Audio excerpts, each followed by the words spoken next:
Allez, on va parler littérature pour refermer ce journal avec vous, Aurélie Delahaye. Bonjour. Bonjour. Alors, votre livre Embrasser l'inconnu est sorti le 8 mars chez Anne Carrière Éditions.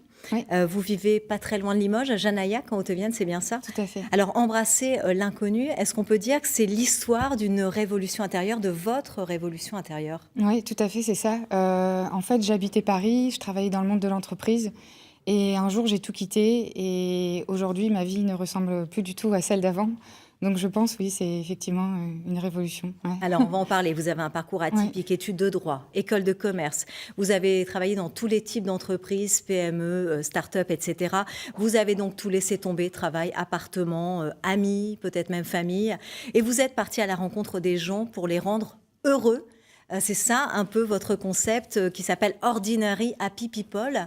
Qu'est-ce que ça veut dire, rendre les gens heureux, concrètement? Bah, en fait, moi, j'arrivais pas à trouver le sens dans mon quotidien professionnel et je voyais que j'étais pas la seule.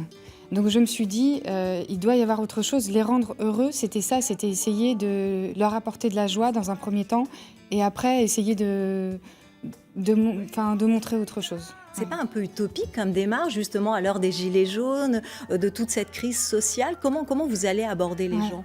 Alors en fait, moi je pense que c'est justement dans ces moments-là qu'on a besoin d'utopistes. Et je dis pas que tout va bien, au contraire, je dis il y a plein de choses qui vont mal. Et j'essaye d'aller vers le changement en fait, et d'insuffler de la joie, de l'élan pour que chacun essaye que les choses aillent mieux. Alors, vous avez traversé plusieurs pays de l'Europe, mais concrètement, qu'est-ce que vous faisiez finalement pour accoster les gens? Ouais. Alors en fait, je suis partie sans plan, donc ça s'est fait au fur et à mesure. Vous êtes partie seule?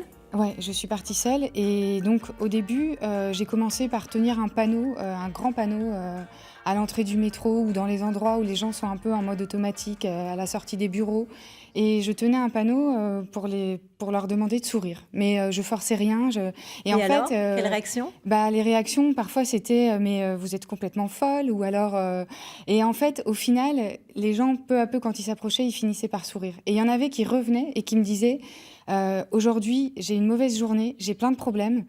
Ça va pas m'avoir résolu mes problèmes, mais en fait, je vais les aborder autrement.